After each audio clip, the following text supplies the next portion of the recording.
So thank you, Steve, and thank you, everybody. Are there any questions? Yes. So, some time ago, I heard you characterize the homage to the three jewels, the first chant we did this morning, as simply saying thank you. And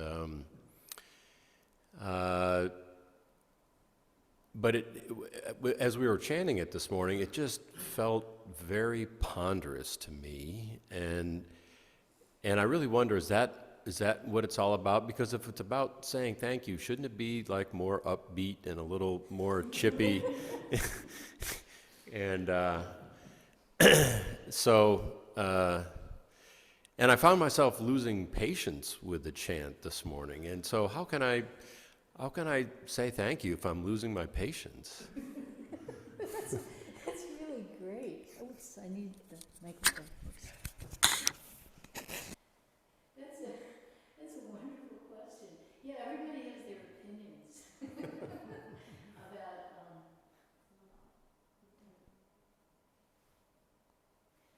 Yeah, so that's a wonderful question. Everyone has their opinions about how fast the chants should go and how slow the chants should go. I usually like chanting fast, but this morning I was saying, oh, this is really beautiful. And we have a person here who's brand new to our practice. She's practiced with another group, but brand new to this style of practice. And I was saying, oh, I hope she really thinks this is as beautiful as I think it is.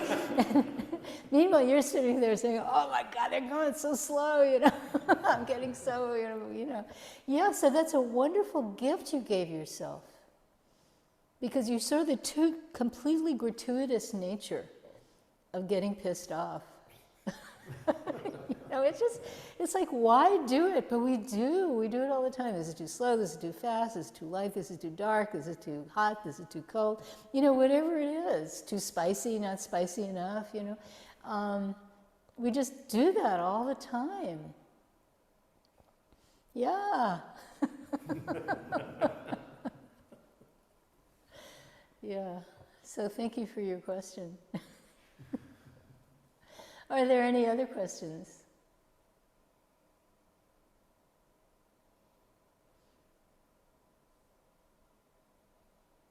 Do we have an online question? I think we do. Yeah, I have a question. Good, okay. This is kind of about Steve's anger talk. Thank you, Steve, for that talk. So in the example, he said this gentleman that used anger as the way to solve that problem, in that situation, and then he went back to his normal self. So I was just wondering, we usually don't talk angrily. We see anger as a hindrance, but does anger have some function? Say, for example, in this situation, anger is the most effective way to solve this problem. Do we also use anger in that situation, or do we stay away from anger under all circumstances? That's also a wonderful question. Yeah, you can use everything. So you have I always forget, 1 or 2 kids? 2 kids. Yeah, and they either are or used to be very young, right? At some point, They were very young. And I remember one time, we were visiting my husband's family down in just outside of New Orleans. They lived on a cul-de-sac. And our son was like 2 years old, and he runs out the door and he runs into the street, and I run after him and I pick him up and I give him like a pachentuchas, as we say in Yiddish. Just hit his little behind, right? Because I wanted him to know not to do that again. Don't do that, So that's bodhisattva anger. I wasn't really angry. I was terrified. I wasn't angry. But, you have to make that impression on the kid, right? But maybe there's a more skillful means. I don't know. In that moment, that was what was available to me. So I want to tell you my favorite anger story. I'm so glad you gave me an excuse to give it. And probably at least 2/3 of you have heard this story already. But okay. So a long time ago, a really, really long time ago, like decades ago, like maybe 35 years ago. It was really a long time ago. And I'd been practicing for a while, and this was before I had a kid, and the kid's 41, so it would have been over 40 years ago. And I didn't have a kid, so I would, follow Zen Master Sung-san around. First, I was living on the East Coast, so I practiced with him in Cambridge, and I practiced with him in Providence. And then I moved to Lawrence, but I'd also spend the summers in California, and so I would practice with him in California. And then there was a group in Colorado at that time, and we drove out to Colorado to sit with him. And he sees me in the audience. He says, "You, where you live?" It's like, 'cause I was following him around. Okay, so at this retreat, so if you're any kind of teacher, you know that at any point in time, any teacher of anything will have like between 5 and 10 anecdotes that they tell all the time. And they shift over time, this little sort of small repertoire shifts. But at that point, he had this repertoire. In his repertoire was the story of this beautiful woman who, got a flat tire in the middle of the road. And she stopped in the middle of the road, managed to get her car off to the side with her beautiful clothes and her high heels, and she doesn't want to get messed up, and so she's totally helpless.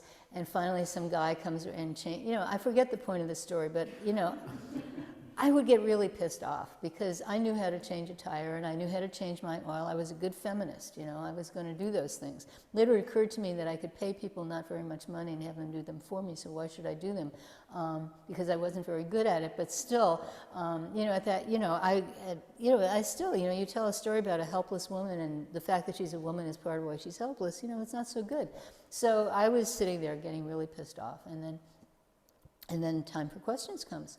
So I ask a question, why do you always tell a story about this woman? It's a sexist story, you're so sexist, Buddhism is so sexist, everything's sexist, And he makes some kind of lame excuse, like guys do in those situations.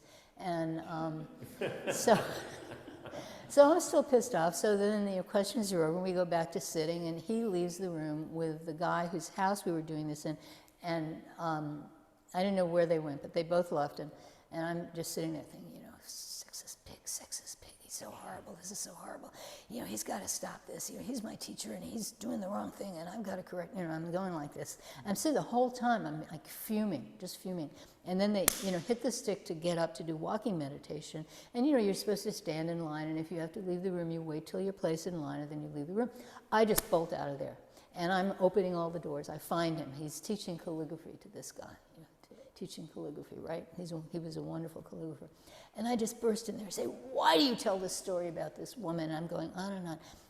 And he looks at me and he goes, I never made woman. No, thank you. Because my mind, he told a sexist story. It was a stupid story. I don't know if he ever told it again. But my mind, was stuck on that. My mind was like, and then he never referred to it again. So this was a wonderful use of anger, because I woke up to my idioticness, idiocy? Yeah, I woke up to my stupidity, and he never spoke of it again, So that's my anger story. So thank you very much for giving me an excuse to tell it. Thank you. Are there any other questions? Yes. Sure. I was wondering, in meditation, I guess we're trying to find our true self, and I was wondering, what is the true self? Hi, Caleb. Hello. That was it. Oh, could you hear me? I'm sorry. No, what I said was, hi, Caleb, and and you said hello, and that's my true self and your true self. Okay? So I should say a little more. So you say, we want to find our true self. You don't have to find it, it's already there. So that's very important. Great faith is this faith, you already have it, whatever it is. And it is, of course, completely empty, etc., but you already have everything. You are not separate from anything. And your true self is not a thing. You know, it's not like this stick is a thing. You know, it has a one end and another end, and, you know, it has a certain radius, and it's actually very pretty. I think it's cherry wood.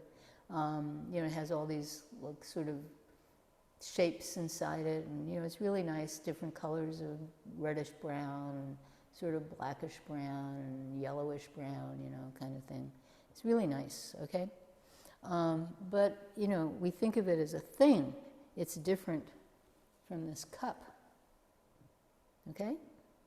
Right? No one would drink from this stick. No one would hit anyone with this cup. You might throw water on somebody if you're pissed off, but, you know, I did that once, actually. When I thought a guy was sexist at a thing in Hungary, a math conference, and we were in this wine cave, and I was pissed off, and I took a pitcher of water and I poured it on his head. Yeah, anyway. Yeah, watch out for Judy. But, but your true self is never born and it never dies. It doesn't even belong to you. It's not like, oh, there's Caleb's true self, and there's Steve's true self, and there's Ting's true self. No, it's not like that, you know? So already it's there. So it's more like opening up. We practice and we open up. And then our true self appears in every moment. Everyone's true self appears in every moment. The stick's true self appears in every moment. Okay? So it's not like a thing you have to, where is it? You know, where'd the wabbit? Where'd the wabbit? It's not like that. Okay? All right? Thank you so much. Thank you. So thank you for your question. Any other questions?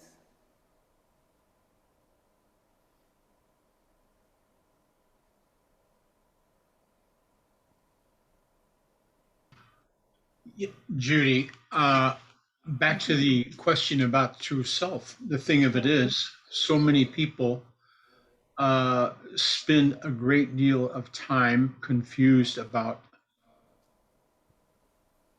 being in touch with that true self. Can you talk a little more about that? So many people spend so much time being confused about everything, and I include myself in that. Yes. Yeah, we are all confused much of the time. And waking up means not being confused. So all these stories that we tell about ourselves and other people and so on and so forth. You know, I just told 2 stories, you know, about giving my kid a pachantuchas and, you know, Zen Master Sung-san getting really pissed off at me. But those stories aren't what really happened.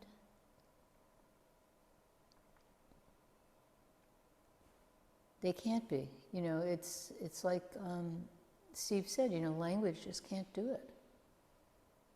Language just can't touch it.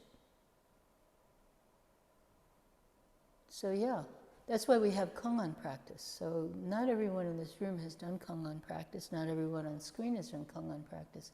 So that's these interviews where you go on in and, you know, a teacher asks you things like, does a dog have Buddha nature? And, you know, the usual kind of answer just doesn't work. Because our language, you know, we have nouns and we have verbs. That means we have things and we have actions. We make them separate from each other, so that's already a big problem. So the language already creates distortions of our understanding of the world. So Kongans, they use language, but they cut through that thinking. You know, so a monk once asked Zen Master Joju, why did Bodhidharma come to China? This is one of the famous Kongans, and in the Mumonquan, I always forget the number. Is it 29? I always forget. Anyway, so this monk comes and asks Zen Master Joju, does a dog, he asked that, someone else asked that, but this is, why did Bodhidharma come to China? Well, Bodhidharma, he was this Indian monk, and according to tradition, he came to China in order to introduce what later became known as Chan Buddhism, which in Korean is known as Sun, in Japanese Zen, and in Vietnamese Tien. So he came to introduce a certain style of Buddhist practice and Buddhist teaching. So that's why Bodhidharma came to China. But, you know, Zen Master Jodo didn't say, you're a monk, are you an idiot? Shouldn't you know this, you know? I mean, Bodhidharma came to China in order to teach the Chinese, you know, this particular style of Buddhism, which you've been practicing, and you're even a monk, and, you know, you don't know. No, that's not what Joju said. So the monk says, why did Bodhidharma come to China? And Joju says, the cypress tree in the front garden. So that's cutting through. That's pointing to something very fundamental, pointing to something that's in the heart of this question, that's sort of behind this question. You know, where's this question coming from? And the answer is the cypress, the answer to where this question is coming from, the resolution of that is the cypress tree in the front garden. And then Mumen has this wonderful poem that he does in the commentary to this koan. And I have a very bad memory, but I remember this poem. Words cannot show truth. Speech cannot point into nature. Attached. One who is attached to, oh, now I can't remember. What is it? Yeah, one who is attached to, no, oh shit. Words cannot show truth. Speech cannot point in nature. One who holds words is, holds words is something. One who attaches to sentences is lost. And see, I can't even remember my favorite poem. One who holds words is dead. One who holds words is dead, thank you. Words cannot hold truth. Speech cannot hold truth. Words cannot point into nature. One who holds words is dead. One who attaches to sentences is lost. So that's basically, Charlie, what you were talking about. We go around confused because we're attached to our thinking, we're attached to our thoughts, we're attached to our stories, we're attached to all this stuff that goes on in our minds, which is very functional. That's how come, you know, we're alive. We need this to function, to, you know, stay alive and help other people and stay alive and, you know, be healthy and help other people be healthy. And when we're no longer healthy, you know, help ourselves die or whatever, you know. We need this in order to function. We need this in order to make whatever we make and do whatever we do and have whatever job we have, you know, music, art, poetry, guns, you know, whatever it is. We need, in order to function in whatever way we're functioning, whether it's good or bad, we need this stuff. We need to think. We need to speak. But if we're attached to it, if we think that's really how the world is, then we're really confused. So, yeah. So does that answer it? Thank you very much. Okay, thank you. We have time for one more question, if there is one more question.